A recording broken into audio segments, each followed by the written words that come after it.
let's be real, we're all feeling it at the pump. The price of petrol in India just seems relentlessly high, and it hits our wallets every single day. So today, we're going to pull back the curtain and explain exactly why that is. You know that feeling. You pull up to the petrol pump, you look at the display, and that number it just feels wrong. It seems way higher than it should be, and honestly, it's a frustration we all share.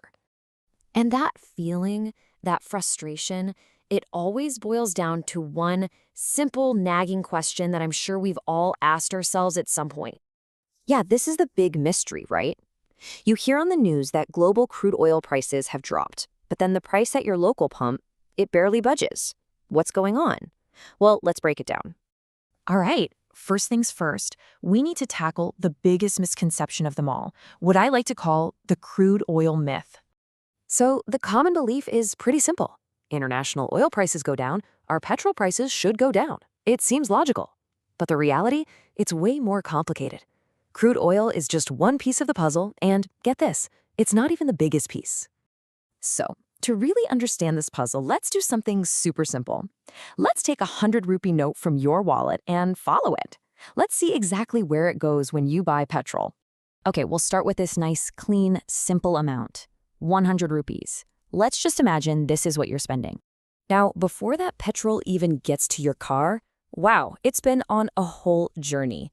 India imports about 85% of its crude oil. It then gets refined here, transported all over the country, and finally sold by dealers. Now, each of these steps adds a little to the cost, sure, but these costs, they aren't the main reason the price is so high. Okay, here's the real story. The actual cost of the crude oil, the refining, transport, the dealer's cut, all of that together only makes up about half the price you pay. So where's the other half? Yep, it's almost entirely taxes. Just let that sink in for a second. For every 100 rupees you spend filling up your tank, about 50 of those rupees are going straight to the government as tax. So this is the crucial point. You're not just buying fuel, you're paying a huge amount of tax. So what are these taxes? Well, they come in two main flavors. First, you've got the excise duty. That goes to the central government. And then, on top of that, each state government adds its own value-added tax, or VAT. It's a double whammy.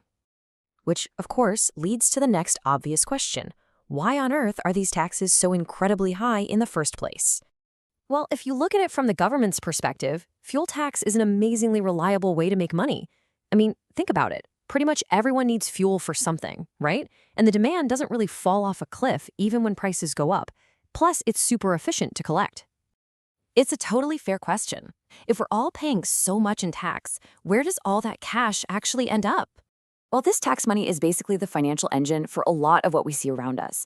It's what funds the construction of new roads and highways, it supports public transport, it pays for all sorts of welfare schemes, government salaries, it even helps pay the interest on the country's loans. Okay, now let's talk about something that drives everybody absolutely crazy. It's a phenomenon that people call the rocket and feather problem.